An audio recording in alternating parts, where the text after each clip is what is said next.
അപ്പം ഞാൻ രാവിലെ എഴുന്നേറ്റ് എവിടെയെങ്കിലും പോകുകയാണെന്ന് അന്ന് പോകുകയാണെങ്കിൽ 5 മണിക്ക് കുർബാന അർപ്പിക്കും ഒറ്റയ്ക്ക്. നമ്മൾ ഈ കാണുന്ന കുർബാനയല്ലേ, ഒറ്റക്കുള്ള കുർബാന എന്ന് പറയുന്നത് വേറെ ഒരു ഫീലാണത്. നമ്മളും ദൈവവും പരിശുദ്ധ അമ്മയും എല്ലാവരും കൂടി മാത്രം, വേറെ ആരും ഉണ്ടാകത്തില്ല അവിടെ. അപ്പം അവിടെ കുർബാനയുടെ ഓരോ വാക്കുകളും പിടിച്ച് ചൊല്ലി അതെല്ലാം ആദ്യം നമ്മൾ ആവഹിച്ചതിന് ശേഷം അത് സ്പെൽ ഔട്ട് ചെയ്ത് ഹൃദയത്തിൽ വിശ്വസിക്കുന്നത് അതരം കൊണ്ട് പ്രഖ്യാപിച്ച് രക്ഷ എന്നാകുന്ന ക്രിസ്തുവിനെ പ്രാപിച്ചങ്ങ് പോകും. അപ്പം അതിന് ചിലപ്പോൾ ഞാൻ 2.5 മണിക്കൂറൊക്കെ എടുക്കും കുർബാന അർപ്പിക്കാൻ. സാഹിത്യ അക്കാദമി പഠിക്കുന്ന കാലത്ത് തൃശ്ശൂരിൽ ഞാൻ അപ്പത്തമ്പുരാനിലാണ് താമസിച്ചത്. അപ്പത്തമ്പുരാനിൽ കുർബാന എനിക്കൊരു ലോഡ്ജ് തന്നു ഗവൺമെൻറ് അവിടെ പഠിക്കാൻ, റിസർച്ചിന് വേണ്ടി. അപ്പോൾ ഞാനത് കട്ടിലേൽ ബെഡെല്ലാം മാറ്റിയിട്ട് പുതിയൊരു തുണി വിരിച്ചിട്ട് ഞാൻ താഴെ മുട്ടയിൽ നിൽക്കും. എന്നിട്ട് ഓസ്തിയും വീഞ്ഞും എടുത്തിട്ട് അവിടെ നിന്നുകൊണ്ട് കുർബാന അർപ്പിക്കാൻ തുടങ്ങും. കുർബാന അടുപ്പിക്കുക ഇപ്പോൾ 8 മണിക്ക് തുടങ്ങുന്ന കുർബാന തീരുമ്പോൾ 9:30-10 മണിയാവും, ചിലപ്പോൾ 10 ആവും. ഇടയ്ക്കിടയ്ക്ക് പ്രാർത്ഥിച്ച് ഒറ്റക്കുള്ള കുർബാന ഒരു വല്ലാത്ത സംഭവമല്ലേ. നമുക്ക് ജനങ്ങളുമായിട്ട് അങ്ങനെ പറ്റത്തില്ല. ജനങ്ങൾക്ക് പല ജോലികളും കാര്യങ്ങളൊക്കെ ഉള്ളത് കാരണം അവർക്ക് ഓരോ ടൈമിന് ഓരോ സ്ഥലത്ത് എത്തിച്ചേരണം. എങ്കിലും നിങ്ങൾ കുർബാനയൊക്കെ നടത്തുമ്പോൾ നിങ്ങളുടെ മനസ്സെപ്പോഴും എന്തെല്ലാം വിഷയമുണ്ടെങ്കിലും മനസ്സ് എപ്പോഴും അൾത്താരെ ഉണ്ടാകാൻ വേണ്ടി പ്രത്യേകം ശ്രദ്ധിക്കണം. നമ്മുടെ അറിവിന് ആനുപാതികമായിട്ടായിരിക്കും അഭിഷേകം ഉണ്ടാകുന്നത്. അഭിഷേകം ഉണ്ടായില്ലെന്നുണ്ടെങ്കിൽ ചുമ്മാ ഇതൊരു ആവർത്തനം മാത്രമായിട്ട് നമുക്ക് ഡ്രൈനെസ് ഫീൽ ചെയ്യും. പല ആൾക്കാർക്ക് ശ്രദ്ധയില്ലാത്തത് കൊണ്ടാണ് ഈ കുർബാന വരേണ്ടതായിട്ട് തോന്നുന്നത്. ശ്രദ്ധ വന്നാൽ ദൈവസ്നേഹം വരും, വിശ്വാസം വരും, പ്രത്യാശ വരും. ദൈവസ്നേഹം എന്ന് പറയുന്നത് കുർബാനയിൽ ഉരുത്തിരിഞ്ഞ് വരുന്ന ദൈവസ്നേഹം ക്വാളിറ്റേറ്റീവ്ലി ഭയങ്കര വ്യത്യാസമുണ്ട്. കുർബാനയിൽ ഉരുത്തിരിഞ്ഞ് വരുന്ന ദൈവസ്നേഹത്തിന് ഇപ്പം ചില പാലിന് കൊഴുപ്പ് കൂടുമെന്ന് പറഞ്ഞ പോലെ തന്നെയാണ് കുർബാനയിൽ അർപ്പിച്ചിട്ട് ഉരുത്തിരിഞ്ഞ് വരുന്ന ഒരു ദൈവസ്നേഹത്തിന് വേറെ ഒരു ഫീലാണ് വരണത്. അപ്പം അതുകൊണ്ട് തന്നെ ഈ കുർബാനകൾ കൂടുമ്പോൾ അതൊരു ഭാഗ്യമായി കാണണം. കുർബാന പരമാവധി മിസ്സാകാതിരിക്കാൻ വേണ്ടി ശ്രദ്ധിക്കണം. കുർബാന മിസ്സാകുന്നതിന് 1000 കാര്യങ്ങൾ എപ്പോഴും നമുക്ക് മുമ്പിൽ പിശാച് പറഞ്ഞുകൊണ്ടിരിക്കും. ഞാൻ ഈ ദിവസങ്ങളൊരു സാക്ഷ്യം കേട്ട്, ആരുടെ സാക്ഷ്യമാണത്, അതായത് നല്ല സാക്ഷിയാണ്, ജെറോമി എന്നും പറഞ്ഞു ഒരു ചെറുപ്പക്കാരനാണ്, പയ്യൻസാണ്. പക്ഷേ അയാൾ ഒരു IT ഓഫീസറാണ്. ഇപ്പോൾ ജെറോമിയുടെ ഒരു സാക്ഷ്യം നിങ്ങൾ കേട്ട് കാണാം. ഇപ്പം തന്നെ 10-62,000 ആൾക്കാർ കണ്ടു കഴിഞ്ഞു. ജെറോമിയുടെ സാക്ഷ്യം എന്ന് പറയണത്, അയാൾ പറയണത് എനിക്ക് കുർബാനയ്ക്ക് പോകാതിരിക്കുക, ഉടമ്പടിയെക്കുറിച്ച് പുള്ളിക്കാരൻ കഴിഞ്ഞ ദിവസം നടന്ന സാക്ഷ്യമാണ്. ഈ കുർബാന ഉടമ്പടി എന്ന് പറയണത് അദ്ദേഹം അവസാനം എൻ്റെ കൺക്ലൂഷൻ പറയുന്നുണ്ട്, ട്രാക്കില്ലാത്തവർക്ക് ട്രാക്ക് കൊടുക്കുന്ന പ്രാർത്ഥനയാണെന്ന്. അത് ആദ്യമായിട്ട് ഞാൻ കേൾക്കണത്. ട്രാക്കിലല്ലാതെ ഓടുന്ന ആൾക്കാരില്ലേ, അവരെ ട്രാക്കിലാക്കുന്ന പ്രാർത്ഥനയാണ്. ഇപ്പം നമുക്കറിയാമല്ലോ, എല്ലായിടത്തും കിടന്ന് ഓടി നമുക്ക് സമ്മാനം കിട്ടത്തില്ലല്ലോ. ട്രാക്കിൽ തെറ്റിച്ചാലും നമുക്ക് സമ്മാനം കിട്ടത്തില്ല. അപ്പം ട്രാക്ക് ഇല്ലാതെ ഓടുന്നവരെ ട്രാക്കിലാക്കുന്ന പ്രാർത്ഥനയാണ് ഉടമ്പടി എന്ന്. അതാണ് അദ്ദേഹത്തിൻ്റെ, അങ്ങനെ തന്നെ ഞങ്ങൾ ഹെഡിങ് ഇട്ടിരിക്കണം അതിനും. അത് അദ്ദേഹം പറയാൻ കാരണം, അദ്ദേഹം ഈ ജീവിതത്തെ അദ്ദേഹം ഉടമ്പടി ദൈവാനുഭവം ഉണ്ടായിക്കഴിയുമ്പോൾ ഗതകാല ജീവിതത്തെ പുള്ളി ഇവാലുവേറ്റ് ചെയ്യും. ഭയങ്കര രസമാണ്. ഒരു 10-24 വയസ്സേ കാണത്തുള്ളൂ, പക്ഷേ ഒരു നല്ല പൊക്കമുള്ള നല്ല സ്മാർട്ടായിട്ടുള്ള ഒരാളാണ് പുള്ളി. ആ വിഷയം പറയണത്, പുള്ളിക്കൊരു ദൈവാനുഭവം ടച്ച് ചെയ്ത് കഴിഞ്ഞപ്പോൾ, ജീവിതത്തിൽ ദൈവം തൊട്ട് കഴിഞ്ഞപ്പോൾ പുള്ളി കഴിഞ്ഞ കാലത്തെ ഇവാലുവേറ്റ് ചെയ്യാൻ തുടങ്ങി.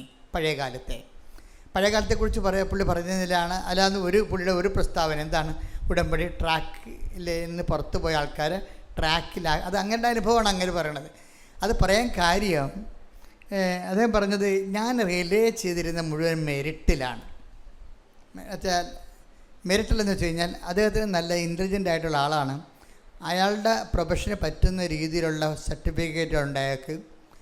നല്ല വോയിസ് കമാൻഡും ലാംഗ്വേജ് കമാൻഡുണ്ട്. അപ്പോൾ എവിടെ പോയാൽ അയാളെ തൊട്ടുമുത്തിക്കൊണ്ടൊക്കെ ജോലി കിട്ടും. അതാണ് അയാളുടെ മെറിറ്റെന്ന് പറയണത്. അപ്പം മെറിറ്റിലിങ്ങനെ ആശ്രയിച്ചുകൊണ്ട് ജീവിക്കുന്ന കാരണം പ്രാർത്ഥനയ്ക്ക് അവിടെ വലിയ ഇപ്പം നല്ല മെറിറ്റുള്ള ആൾക്കാർക്ക് അവർ തന്നെത്താൻ ചിന്തിക്കും, ഞാനിവിടം വരെ എത്തിയത് എൻ്റെ കഴിവ് കൊണ്ടാണ്, എൻ്റെ ബുദ്ധി കൊണ്ടാണ്, എൻ്റെ പരിശ്രമം കൊണ്ടാണെന്നൊക്കെ പറയും. ഈ മെരിറ്റിൽ എന്നെ സംബന്ധിച്ചിടത്തോളം പലപ്പോഴും ഞാനിപ്പോൾ ഒരു ലക്ഷക്കണക്കിന് മനുഷ്യരെ കൗൺസ് ചെയ്തിട്ടില്ലേ. അപ്പോൾ എനിക്ക് മനസ്സിലായത് ഒരു മനുഷ്യൻ്റെ ദുരന്തം അവന് തകർച്ച വരാൻ പോകുന്നു എന്നുള്ളത്, തകർച്ച വാതിക്കലെത്തി എന്ന് നമുക്ക് എങ്ങനെ മനസ്സിലാകും? കംപ്ലീറ്റ്ലി ഈ മനുഷ്യൻ കുറച്ച് കഴിയുമ്പോൾ റിയലൈസ് ചെയ്യും, സ്വന്തം കഴിവിൽ റിയലൈസ് ചെയ്യും. പക്ഷേ ഉള്ള പ്രോബ്ലം എന്ന് വെച്ച് കഴിഞ്ഞാൽ, ഇത് സ്വന്തം കഴിവ് റിയലൈസ് ചെയ്യണമെങ്കിൽ ഇതിൻ്റെ അകത്ത് നിനക്ക് നിത്യത അസൈൻ ചെയ്ത് തന്നിട്ടുണ്ടെങ്കിൽ നീ ഇങ്ങനെ ട്രാക്ക് ഔട്ടായി കാണുമ്പോൾ ദൈവം നിന്നെ ട്രാക്കിലേക്ക് കൊണ്ടുവരും. നിത്യത അസൈൻ ചെയ്തിട്ടില്ലെങ്കിൽ വലിയ പ്രശ്നമൊന്നുമില്ല. നിരീശ്വരന്മാർ ഇവിടെ എന്തെല്ലാം വലിയ റാങ്ക് ഹോൾഡേഴ്സും വലിയ രീതിയിലുള്ള ഫിസിക്കൽ കോൺട്രിബ്യൂഷൻസ് നടക്കണില്ലേ? അപ്പം അത് നടക്കും. പക്ഷേ നിത്യത അസൈൻ ചെയ്താൽ, ഇപ്പം ഞാൻ അമ്മ മാതാവിനെ നേരെ കണ്ട ആളാണ്. അപ്പം എന്താണ് മരണാന്തരം എന്നതൊക്കെ എനിക്ക് വ്യക്തമായതുകൊണ്ട്, അതുകൊണ്ടാണ് ഞാൻ എപ്പോഴും നിത്യതയെക്കുറിച്ച് സംസാരിക്കണത്. കാര്യം ഈ ലൈഫ് 70 കൊല്ലമൊക്കെ കഴിയുമ്പോൾ ചാപ്റ്റർ ക്ലോസ് ചെയ്യത്തില്ലേ. തന്നെയല്ല, നമ്മളെങ്ങനെ ഈ ലൈഫിനെക്കുറിച്ച് നോക്കി എന്തോ ഒരു കോമഡിയാണെന്ന് നോക്കി. ഇപ്പം നമ്മൾ ബ്യൂട്ടീഷ്യൻ്റെ ഇടയ്ക്ക് ചില ആൾക്കാർ പോവും, ചിലരൊക്കെ വന്ന് ഇവിടെ എന്നെ പ്രാർത്ഥിക്കും, കച്ചവടം പൂട്ടാൻ നേരമായി, അച്ഛാ പ്രാർത്ഥിക്കണമെന്നൊക്കെ പറയും. ഞാൻ പറയും, നിങ്ങൾ വേറെ ഒരു ജോലി കൂടി കണ്ടുപിടിക്കൂ എന്ന് പറയും. എന്നിട്ട് അവരെ ബ്ലെസ് ചെയ്യും. കാര്യം ഒരു ജോലിയെ തന്നെ ഒരിക്കലും നമ്മൾ ആശ്രയിക്കരുത്. ഇപ്പോൾ ഈ ജോലി നല്ലവണ്ണം തന്നെ ഓടുന്നുണ്ടെന്ന് വിചാരിച്ചോ, അപ്പോൾ ഇത് തന്നെയാണ് എൻ്റെ ജീവിതം എന്ന് പറഞ്ഞുകൊണ്ട് നിങ്ങൾ ലൈഫ് മൊത്തം കൊണ്ട് അതിൻ്റെ അകത്ത് ഇൻവെസ്റ്റ് ചെയ്യും. That is known sense. അങ്ങനെ ചെയ്യരുത്. നല്ല ശരിക്കും ഫറിഷ് നിൽക്കുന്ന ഒരു ജോലി ഉണ്ടാകുമ്പോൾ തന്നെ നിങ്ങൾ ബദലായിട്ട് സമാന്തര മാർഗ്ഗങ്ങൾ തുറക്കണം. അല്ലെങ്കിൽ സമാന്തര മാർഗ്ഗങ്ങൾ തുറക്കാൻ വേണ്ടിയുള്ള ആസ്തി ഭദ്രത ഡിപ്പോസിറ്റിലേക്ക് മാറ്റണം. ഏത് സമയത്താണ് ചീട്ട് കൊട്ടാരം നേരെ കുപ്പുപുത്രം നമുക്കൊരു പിടിയില്ല. കാലദേശങ്ങൾ ഇങ്ങനെ മാറുന്നതനുസരിച്ചുകൊണ്ട് ഇതെല്ലാം അഭിരുചികൾ മാറും, താല്പര്യങ്ങൾ മാറും, ആവശ്യങ്ങൾ മാറും. അതനുസരിച്ച് നമ്മുടെ പ്രൊഫഷൻ മാറിക്കൊണ്ടിരിക്കും. അപ്പോൾ എൻ്റെ പ്രശ്നം വെച്ചാൽ ഒരു പ്രൊഫഷൻ കിട്ടി, അതിൽ മാത്രം ഇങ്ങനെ ഇൻവെസ്റ്റ് ചെയ്ത്, ഇപ്പം ഈ ജെറോമി എന്ന് പറയുന്ന ആളൊരു ITI ആയിട്ടുള്ള ഒരു പ്രൊഫഷണലാണ്. അയാൾ അബുദാബി വർക്ക് ചെയ്യണം. വൈഫുണ്ട് അവിടെ, കുടുംബമായിട്ട് സെറ്റ് ചെയ്യുന്നു, അമ്മയുണ്ട് കൂടെ. അവർ വെൽ സെറ്റിൽഡ് എന്ന് പറയുന്ന രീതിയിൽ വെൽ സെറ്റിൽഡാണ്. വെൽ സെറ്റിൽഡായിട്ട് പോകുമ്പോൾ തന്നെ ഈ മനുഷ്യൻ്റെ കുർബാനയൊക്കെ ഒന്നുമില്ല. കുർബാനയ്ക്ക് പോകുന്ന കാര്യം അമ്മ കൂടെ ഉള്ളതുകൊണ്ട് അമ്മ ഓർപ്പിക്കും. അമ്മ കൂടെ ഉള്ളതെന്ന് പറയുമ്പോൾ നമ്മളെ ഓർപ്പിക്കാൻ വേണ്ടിയുള്ള ദൈവത്തിൻ്റെ ഒരു അംബാസിഡറാണ് അമ്മയെന്ന് പറഞ്ഞ ആൾ. അമ്മമാർ ചില സമയത്ത് ആ അംബാസിഡർ പണി ചെയ്യത്തില്ല. അമ്മയെന്ന് പറയുന്നത് ദൈവത്തിൻ്റെ അംബാസിഡറാണ്. വെച്ചാൽ മക്കളെ ദൈവത്തിൻ്റെ വഴികൾ ഓർപ്പിക്കും. ഇപ്പം നിങ്ങൾ ന്യൂസിലേക്ക് വിളിക്കുമ്പോൾ നിങ്ങൾ ഉടനെ ശമ്പളത്തിൻ്റെ കാര്യമല്ലേ ചോദിക്കണത്. ബാങ്കുകാർ വിളിച്ചായിരുന്നു, ഇങ്ങനെ പോയാൽ ജപ്തി ആകുന്നില്ല, ആദ്യം അവനെ ഭീഷണിപ്പെടുത്തുകയല്ലേ ചെയ്യണത്. അത് നിങ്ങളുടെ ഒരു ഫ്രസ്ട്രേഷൻ കൊണ്ട് ചെയ്യണതാണ്. പക്ഷേ അവൻ്റെ ആധ്യാത്മിക കാര്യങ്ങൾ നിങ്ങൾ ചോദിക്കണം. കാര്യം നിങ്ങളുടെ ചുമതലയാണത്. അത് നിങ്ങളുടെ കെയർ ഓഫിലാണ്. നിങ്ങളതിൻ്റെ അംബാസിഡറാണ്. നിങ്ങൾ ഓർപ്പിക്കാനുള്ള ദൈവരാജ്യത്തിൻ്റെ അംബാസിഡറാണ്. ദൈവരാജ്യത്തിൻ്റെ നയങ്ങളും നിലപാടുകളും പറഞ്ഞു കൊടുക്കേണ്ടത് ആരാണ്? അമ്മ മരിക്കണവരെ അമ്മ തന്നെയാണ്. അമ്മ മരിച്ചു കഴിഞ്ഞാൽ പിന്നെ ഭാര്യയുടെ ചുമതലയാണ് ദൈവകാര്യങ്ങൾ പറഞ്ഞു കൊടുക്കുക എന്നുള്ളത്. കാര്യം മറ്റുള്ളവരെക്കാൾ ജെൻസിനേക്കാൾ കൂടുതൽ വിശ്വാസമുള്ള ആർക്കാണ്? ലേഡീസിനാണ്, അല്ലേ? അത് കൃത്യമായ പ്രകൃതിപരമായിട്ട് അങ്ങനെയാണ്. 12 ശിഷ്യന്മാർ കർത്താവിനുണ്ടെങ്കിലും കർത്താവ് കുരിശിൽ മരിക്കുന്ന സമയത്ത് ഒരു പുരുഷനും 4 സ്ത്രീയുമല്ലേ നിൽക്കണത്, അല്ലേ?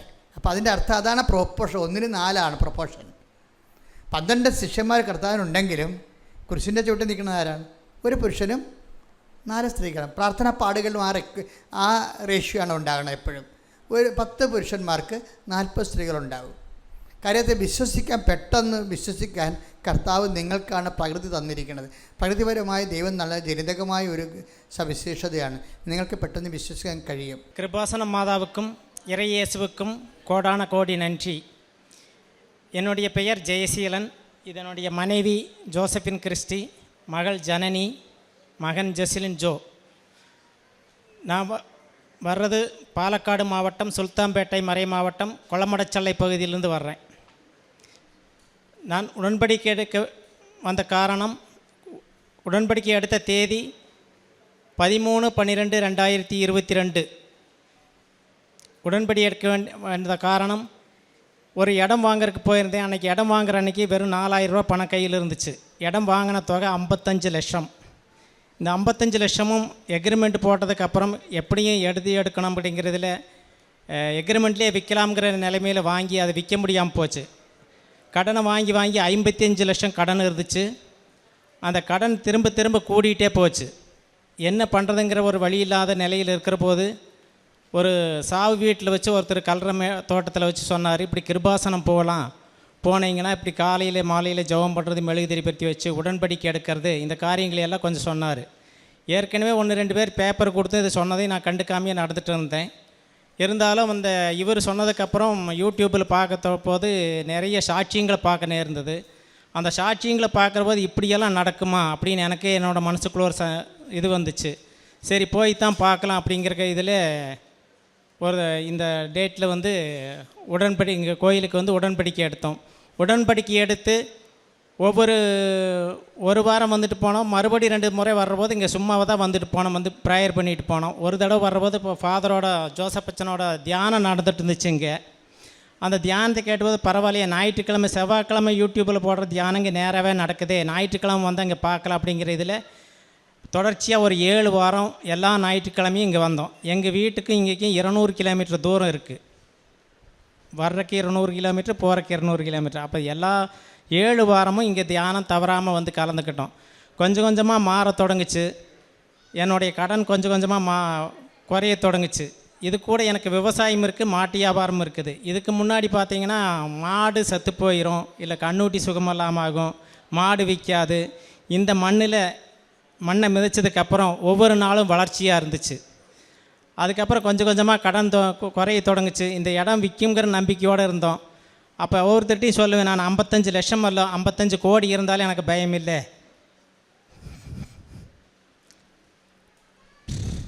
நான் கிருபாசனத்தில் உடன்படிக்கை எடுத்திருக்கிறேன் அப்படிங்கிற தைரியம் வந்துச்சு. அதுக்கப்புறம் 18 மாதம் கழிஞ்சு இந்த இடம் நான் என்ன வேலை சொன்னால் அந்த வேலைக்கே விற்கவும் செஞ்சுது. அந்த இடம் விற்கிறதுக்கு முன்னாடி மாதாவிட்ட நேர்ந்துட்டு போயிருந்தேன். இந்த இடம் நல்ல முறையில் விற்றுருச்சுன்னா மாதாவுக்கு ஒரு தொகையை கொண்டு வந்து நான் கொடுக்கறேன்னு அதை கொடுத்துட்டும் போனேன். இது இடம் விற்கிறதுக்கு முன்னாடி விற்காமல் இருந்ததுனால ஒவ்வொரு தடவையும் அந்த தோட்டத்துக்கு போகிற போது போய் உப்பு போட்டு வருவோம். விசுவாச பிரமாணம் சொல்லி நானும் மகளும் போய் உப்பு போட்டு ஜெபம் பண்ணிட்டு வந்துட்டு இருப்போம். அப்படி இது கொஞ்ச நாள் கழிஞ்சதுக்கப்புறம் இந்த இடம் விற்கவும் செஞ்சது. இதில் என்ன இதுன்னா, பணம் இல்லாத கடனை வாங்கி ஒரு சமயத்தில் பெட்ரோல் அடிக்கிறதுக்கு கூட காசு இல்லை. லோக்கலில் பெட்ரோல் விற்கிறவங்கள்ட்ட 1 தடவை 2 தடவை கடனை அடித்தாச்சு. மறுபடி கேட்குறக்கு கஷ்டம், வேறு வழி இல்லை. மண்ணெண்ணெய் எடுத்து ஒரு பாட்டில் வச்சு வண்டியில் வச்சுக்குவேன். பெட்ரோல் தீர்ந்துச்சுன்னா அங்கேருந்து மண்ணெண்ணெய் ஊற்றி வந்துக்கலாம் வீட்டுக்கு வர்றதுக்குங்க. அந்த மாதிரி நிலைமையில் தான் நான் இருந்தேன். ஆனால் இந்த 55 லட்ச ரூபாயை கடனையும் கட்டி மறுபடி வியாபாரம் நல்லா நடந்துச்சு. அதுக்கு அடுத்ததாக இந்த இடமும் விற்று மாதாவை கொடுக்க வேண்டியதை கொடுத்துமாச்சு. மறுபடியும் இந்த இடம் விற்று முடித்தா மதி, நமக்கு நீ ஒன்றும் வேணாம், கடன் இல்லாமல் இருந்தால் மதி. ஏற்கனவே நிறைய நிலமெல்லாம் இருக்குது, கடன் இல்லாமல் இருந்தால் மதிங்கிற ஒரு நிலைமையில் இருக்கும்போது மறுபடி கொஞ்சம் பணம் மிச்சம் இருந்ததுனால திரும்ப கொஞ்சம் இடம் வாங்கலான்னு சொன்னாங்க. விற்றது 1.5 ஏக்கர் 55 லட்சம் கடனுக்காக. திரும்ப வாங்கினது 1 ஏக்கர் 15 சென்ட் இடமும் மாதா வாங்கறதுக்கு கிருபை பண்ணாங்க. அந்த இடத்த வாங்கினதுக்கப்புறம் சும்மா வேண்டாம், நீ கடன் வேண்டாம் அப்படின்னு இருக்கிற போது போர் போடலாம்னு சொல்லி ஒருத்தர் வந்து கூப்பிடுறாரு. போர் வேண்டாம்னு சொன்னால், இல்லை நீங்கள் வாங்க, பணமெல்லாம் அப்புறம் தந்தால் மதி அப்படின்னு சொல்லி போர் ஓட்டி 1 ஏக்கர் 15 சென்ட் இடத்துல போர் ஓட்டி 545 அடியில் தண்ணி வந்ததை பார்த்தா ஒரு 15 ஏக்கர் பாய்க்கலாம், அவ்வளோ தண்ணி இருக்குது அந்த போரில். அப்போ ஒவ்வொருத்தரும் கேட்பாங்க, உங்களுக்கு மாத்திரம் இப்படியெல்லாம் கிடைக்குதுன்னா, நாங்கள் கிருபாசனம் போயிட்டுருக்கிறோம், கிருபாசனம் மாதா கொடுத்ததா இது எல்லாம் அப்படின்னு சொல்லுவோம். அடுத்ததாக 2வது என்னுடைய கிடைச்ச இது பண்ணால், குடும்பத்தில் சமாதானம் இல்லாமல் இருந்தோம். ஒவ்வொரு நாளும் சண்டை வரும். ஏன் வருது என்னான்னு தெரியாது. சாப்பிட்ற போகிற போது தான் சண்டை வரும். இந்த கிருபாசனம் வந்ததுக்கப்புறம், அதுக்கு முன்னாடி பார்த்தீங்க அப்படின்னா ஈஸ்டர் கிறிஸ்மஸுக்கெல்லாம் எங்கள் வீட்டில் கஞ்சி வைப்பாங்க. நானும் என் பையனை கடையில் சாப்பாடு வச்சு சாப்பிடுவோம். அந்த மாதிரி ஒரு நிலைமையில் இருந்தோம். ஆனால் அது கிருபாசனம் வந்ததுக்கப்புறம் அதுவும் மாறி போச்சு. 3வதாக என்னோடய மகன் வந்து எம்டெக் முடிச்சிருக்கா. எம்டெக் முடித்ததில் மேத்ஸில் ஃபெயில் ஆகிருந்தா. அது எழுத மாட்டேன்னு சொல்லிகிட்டு இருந்தா. அப்புறம் உப்பெல்லாம் போட்டு தண்ணி கொடுத்து சரி போ எழுது அப்படின்னு சொல்லி போகிறப்ப நெற்றியில் தைலம் பூசி கிருபாசன மாதாவோட உடன்படிக்கை காசி ரூபம் கொடுத்து விட்டோம். எக்ஸாம் எழுதி நல்ல மார்க்கோட நல்ல மதிப்பெண்ணோட பாஸ் ஆகிருக்கிறான். அடுத்ததாக வந்து இந்த 26/12/2024 ஒரு மாத்திரையை மாற்றி சாப்பிட்டதுனால கேஸ்ட்ரிக் மாத்திரையை சாப்பிட்டதுனால எனக்கு திடீர்னு அலர்ஜி ஆச்சு. அலர்ஜி வந்து வாமிட், லூஸ் மோஷனல் ஆகி உடம்பெல்லாம் தடிச்சிருச்சு. ஹாஸ்பிட்டலில் போய் டாக்டர் பார்த்து இன்ஜெக்ஷன் போட்டு எல்லாம் பண்ணி ரெடி ஆகிடுச்சு, போங்கன்னு வீட்டுக்கு அனுப்புனார். வீட்டுக்கு வர்றதுக்கு வெளியில் வந்து காரை ஏறும்போது திடீர்னு மறுபடி குழஞ்சி போய் விழுந்துட்டேன். விழுந்ததுக்கப்புறம் என்ன நடந்ததுன்னு எனக்கு தெரியாது. தூக்கிட்டு போய் தான் பெட்டில் போட்டிருக்கிறாங்க. பல்ஸ் எல்லாம் குறைஞ்சி போயிடுச்சு. உடனே எங்கள் மனைவிகிட்ட உடன்படி தைலமும் உப்பும் கையிலேயே இருந்துச்சு. அதை அப்போவே வச்சு ஜெபம் பண்ணதுனால அப்போ ஒரு 3 மணி நேரம் ட்ரீட்மெண்ட்டெல்லாம் கொடுத்து அந்த 3 மணி நேரத்துலேயே மறுபடியும் ரெடியாகி மறுபடியும் நல்ல முறையாக நடந்து வந்தேன். இதெல்லாம் எனக்கு மாதா கொடுத்த கிருபை. அடுத்ததாக காருண்ய பிரவர்த்தனம்னு சொல்லி சொன்னால் சனிக்கிழமைகளில் உபவாசம் வெள்ளிக்கிழமைகளில் சனிக்கிழமை உபவாசம் இருப்போம். வெள்ளிக்கிழமையில் நானும் என் பொண்ணும் போய் முடியாதவங்களுக்கு சாப்பாடு வீட்டில் போய் கொடுத்துட்டு வருவோம், ஒரு கொஞ்சம் பேருக்கு. மறுபடி 2 ஓல்டேஜ் ஹோம் இருக்குது.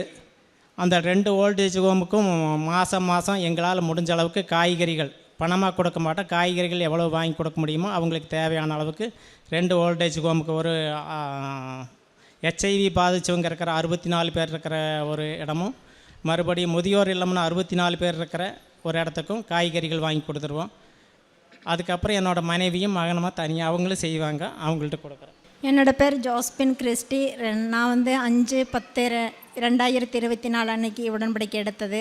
உடன்படிக்கை இடத்துல வச்ச காரியம், நான் வந்து ஆன்மீகத்தில் முன்னேற்றம் அடையணுங்கிறதுக்காக உடன்படிக்கையில் வச்சுருந்தேன். அது வந்து ஆன்மீகத்தில் நிறைய வளர்ச்சியும் முன்னேற்றம் எனக்கு கிடைச்சிது. இன்னுமாக உடன்படிக்கை பொருட்கள் மூலம் எனக்கு கிடைச்ச ஆசீர்வாதங்கிறது வந்து, என்னோடய காலில் வந்து வெரிகோஸ் வெயின் இருக்குது. அது வந்து ரொம்ப நேரம் நிற்க முடியாது. குறிப்பாக ஆலயத்தில் வந்து திருப்பலிக்கு போகும்போது எல்லோரும் ஒரு கொஞ்சம் நேரம் நிற்கவும் முடியாது, உட்கார முடியாது, முட்டி போட முடியாது.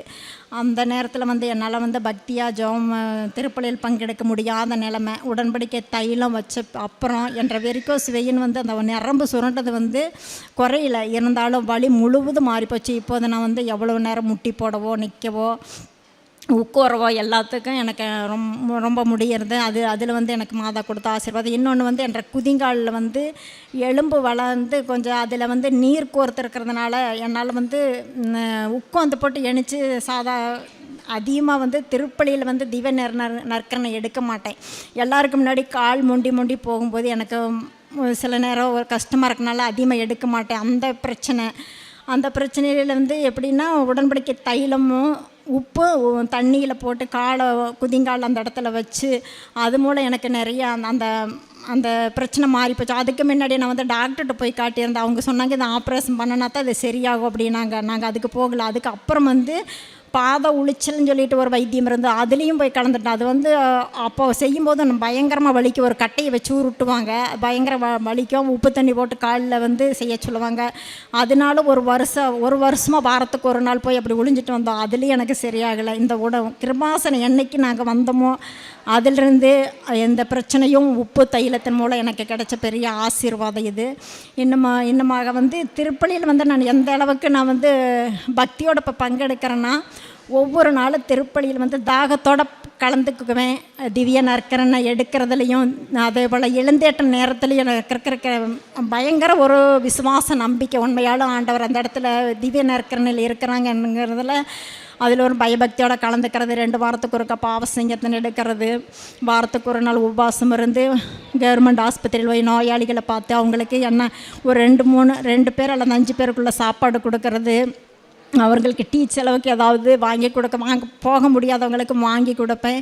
அப்படி யாருக்கு எது செஞ்சாலும் நான் செஞ்சது மதிங்கிற ஒரு எண்ணம் எனக்கு வராது. இன்னும் நான் வந்து அதிகமாக செஞ்சுருக்கணுங்கிற ஒரு எண்ணம் தான் எனக்கு ஒரு வழியை நான் செஞ்சது மதிங்கிறது ஒரு எண்ணம் எனக்கு வராது. அப்புறம் பின்னது கிருபாசன பத்திரிக்கை கொடுக்குறதுல வந்து எனக்கு பயங்கர சந்தோஷம். எல்லாத்த விட பயங்கர சந்தோஷம் கிருபாசன பத்திரிக்கை கொடுக்குறதா. ஒவ்வொருத்தர்கிட்டையும் ஓடி போய் சொல்லி மாதாவை பற்றி சொல்கிறது. மாதா மூலம் ஆண்டவர் வந்து எவ்வளவோ ஒரு கல்யாணத்தில் எப்படி அன்னைக்கு நடந்ததோ அது இன்றைக்கி இந்த கிருபாசனத்தில் நடந்துகிட்ருக்குதுன்னு சொல்லி ஒவ்வொருத்தர்கிட்டையும் சொல்லி பேப்பரை கொடுக்குறது எனக்கு வந்து ரொம்ப ஒரு சந்தோஷம். அது வந்து எதுக்கு ஈடாகாதுன்னு நான் நம்புகிறேன், விசுவாசிக்கிறேன். மற்றவங்களுக்கு அது புரியுதோ தெரியாது. அதில் வந்து நிறைய சந்தோஷம். நேற்று கூட கொண்டாந்து கொடுக்கணும். பசி தாகம் எதுவுமே இருக்காது எனக்கு.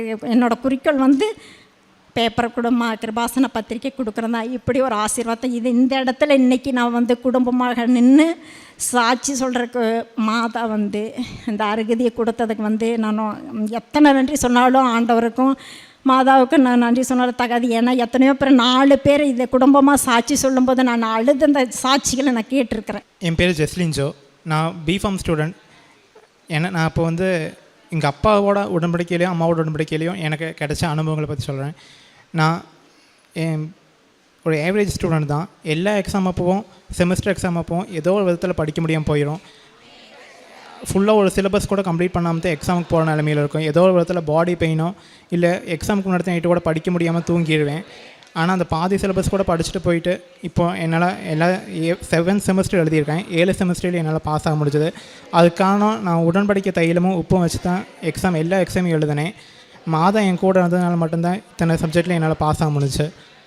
இப்போது நான் 7/12/2024 அப்போ நானும் உடன்படிக்கை எடுத்து உடன்படிக்கை காரியங்கள் நானும் முன்னாடி போயிட்டுருக்கேன். இத்தனையும் காரியங்கள் எனக்கு சாதிச்சு தந்த மாதாவுக்கும் இயேசுக்கும் கோடானு கோடி நன்றி.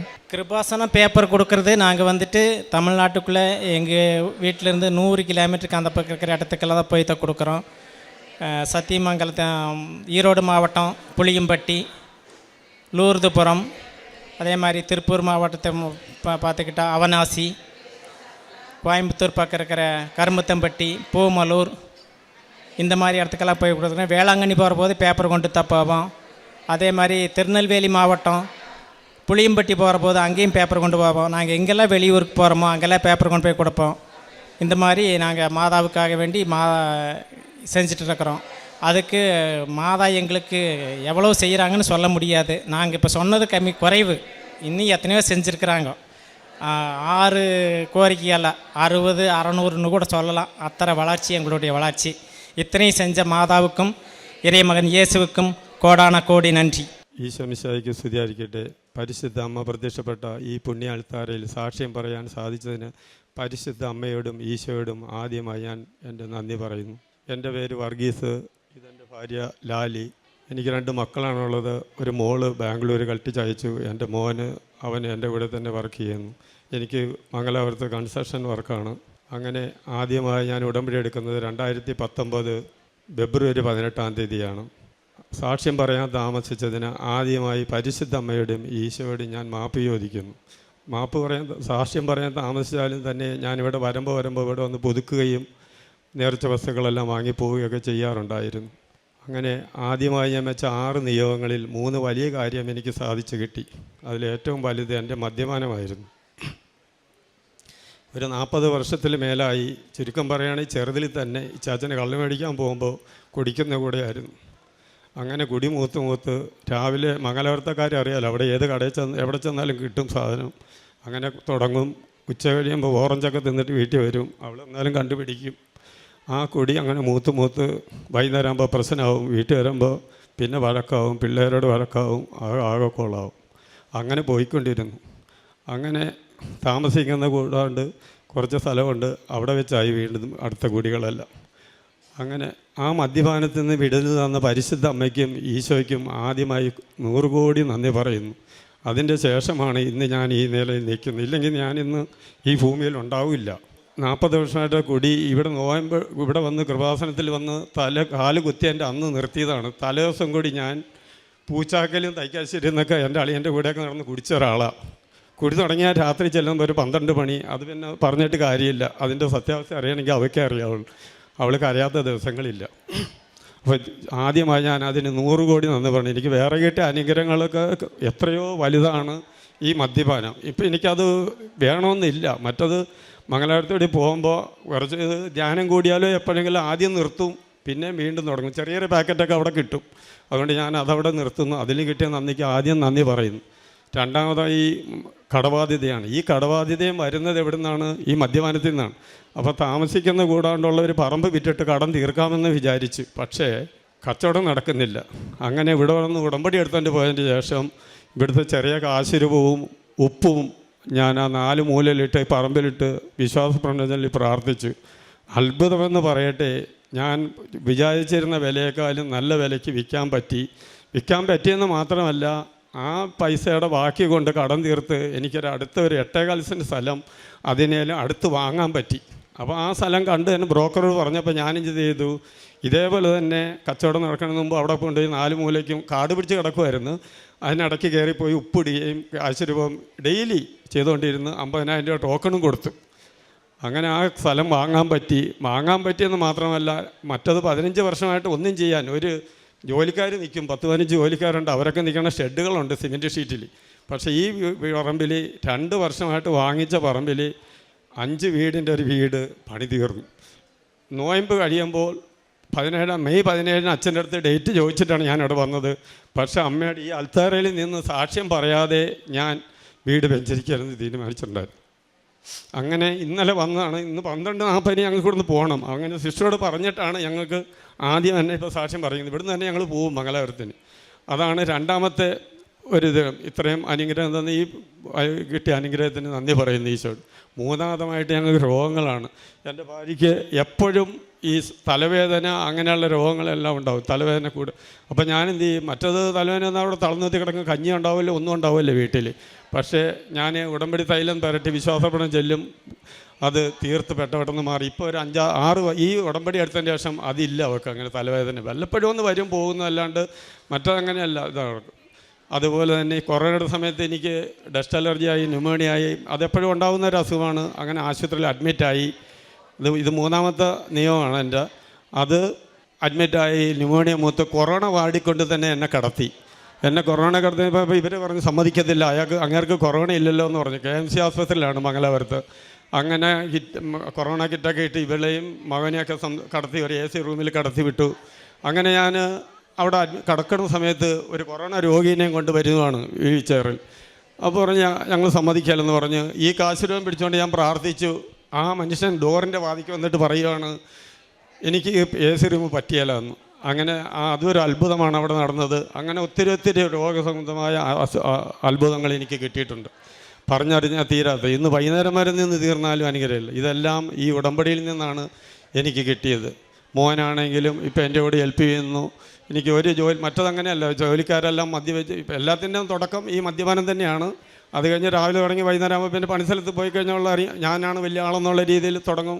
വീട്ടുകാരായിട്ട് വഴക്കുണ്ടാവും, ജോലി സ്ഥലം പോകും, ജോലിക്കാരുണ്ടായില്ല. ഇപ്പം അങ്ങനെയല്ല, എല്ലാം നല്ല കറക്റ്റായിട്ട് നടക്കുന്നു. എൻ്റെ മോനാണെങ്കിലും സൈറ്റിൽ അവന് ഇഷ്ടമല്ല ഈ മദ്യപിച്ചുകൊണ്ടൊക്കെ ഞാനും വരുമ്പോൾ അവന് അങ്ങനെ. ഇപ്പോൾ അങ്ങനെയല്ല. ഇന്നിപ്പോൾ എൻ്റെ സൈറ്റ് നോക്കുന്നത് അവന് സിവിൽ എഞ്ചിനീയറാണ്. അവനാണ് ഇപ്പോൾ എല്ലാം നോക്കിക്കൊണ്ടിരിക്കുന്നത്. അങ്ങനെ എനിക്ക് തന്ന 100 അനുഗ്രഹങ്ങൾക്ക് ഒരിക്കൽ കൂടി നന്ദി പറഞ്ഞുകൊണ്ട് എൻ്റെ സാക്ഷി ഞാൻ ഇവിടെ നിർത്തും. ഞാനിവിടെ പ്രേക്ഷിത പ്രവർത്തനം എന്ന് പറഞ്ഞെന്നാൽ അവിടെ ഒത്തിരി കാരുണ്യഭവനെല്ലാം ഉണ്ട്. അവിടെയെല്ലാം ഞാൻ പോയി സഹായിക്കും. രണ്ടാമത് വല്ല രോഗികൾ തളർന്നു കിടക്കുന്ന അവിടെ ഇവിടെ അല്ലാണ്ട് അവർക്കും വേണ്ട പോലെ ചെയ്യും. ഇത് കൂടാണ്ട് ഞാൻ പറഞ്ഞല്ലോ, എനിക്ക് വീടിൻ്റെ കൺസ്ട്രക്ഷൻ വർക്ക്, ഒരു പാവപ്പെട്ട ഒരു വീട്ടുകാരന് തുച്ഛമായ കാശ് അവരുടെ ഉള്ളത് വാങ്ങിക്കൊണ്ട് ഞാനൊരു നല്ലൊരു ഭവനം പണിത് അവർക്ക് കൊടുക്കുകയുണ്ടായി. അതുപോലെ തന്നെ എന്നെക്കൊണ്ട് പാടുള്ള ഇപ്പോഴും TV-യിലൊക്കെ നമുക്ക് വരുമല്ലോ, ഓരോ രോഗികൾ തളർന്നു കിടക്കുന്നതൊക്കെ അറിയുകയാണെങ്കിൽ അപ്പോൾ ഞാനത് ഫോട്ടോ എടുത്തിട്ട് അവർക്ക് പൈസ അയച്ചു കൊടുക്കും. അങ്ങനെ എന്നെക്കൊണ്ട് കഴിയാവുന്നത്. മറ്റതൊന്നും ഇല്ല. എൻ്റെ കാര്യം ചിന്താവാന്നുള്ള രീതിയിലാണ് ഞാൻ പോയിക്കൊണ്ടിരുന്നത്. ഇങ്ങനെ കെട്ടിക്കൊണ്ടിരിക്കുന്ന അതുപോലെ തന്നെ പേപ്പർ. ഞാനിവിടെ സാക്ഷ്യം പറയാൻ താമസിച്ചാലും ഞാനിവിടെ വരുവാണെങ്കിൽ എനിക്ക് ടൈം ഉണ്ടാവില്ല. അപ്പോൾ വരുവാണെങ്കിൽ ഞാൻ വന്ന് പത്രം മേടിച്ച് നേർച്ച വസ്തുക്കൾ വാങ്ങിയിട്ട് പോകും. അത് പോയി അവിടെ പള്ളിയിൽ ഞാൻ കൊടുക്കും. അത് കൊടുക്കുമ്പോൾ വിശ്വാസപ്രമാണം ചെല്ലിയേ കൊടുക്കുള്ളൂ, അവിടെ വെച്ചിട്ടൊന്നും പോരില്ല. അങ്ങനെ ചിലർ അവിടെ കൊണ്ട് വെഞ്ചലൊക്കെ വെച്ചിട്ട് പോരുന്നവരുണ്ട്. ഞാൻ എന്ത് ചെയ്യും, അതെടുത്ത് വിശ്വാസപ്രമാണം ചൊല്ലി എന്നെക്കൊണ്ട് പാടുള്ള പോലെ ഞാൻ അവിടെ ഞങ്ങൾക്ക് 2-3 പള്ളിയുണ്ട്, കന്നഡ കുർബാന നടക്കുന്നതും കൊങ്ങണിക്കും, അവിടെ എല്ലാം കൊണ്ട് കൊടുക്കും. അങ്ങനെയെല്ലാം എന്നാൽ കഴിയുന്ന പ്രേക്ഷിത പ്രവർത്തനവും ഞാൻ ചെയ്തുകൊണ്ടുണ്ട്. അതിൻ്റെ അനുഗ്രഹം എനിക്കുണ്ട്. ഇത് പ്രത്യേകിച്ച് എനിക്ക് പറയാനുള്ളത്, ഇതൊരു തീർത്ഥാടന കേന്ദ്രം പോലെ ആരും കാണരുതും, അത്ര ഒരു ബലപ്പെട്ടൊരു സ്ഥലമാണെന്നുള്ളതാണ്. പലരും മൊബൈലിലൊക്കെ കുറ്റം പറയുന്നതൊക്കെ ഉണ്ട്. അവരൊക്കെ പറയാൻ എനിക്ക് ഒരു വാക്കേ ഉള്ളൂ, വന്ന് നിങ്ങളിവിടെ ഒന്ന് കൂടും ഒരു ദിവസം, അത്ര മാത്രമേ പറയാനുള്ളൂ. ചിലർ പറയും ഇത് കാശുണ്ടാക്കാനുള്ളതാണ്.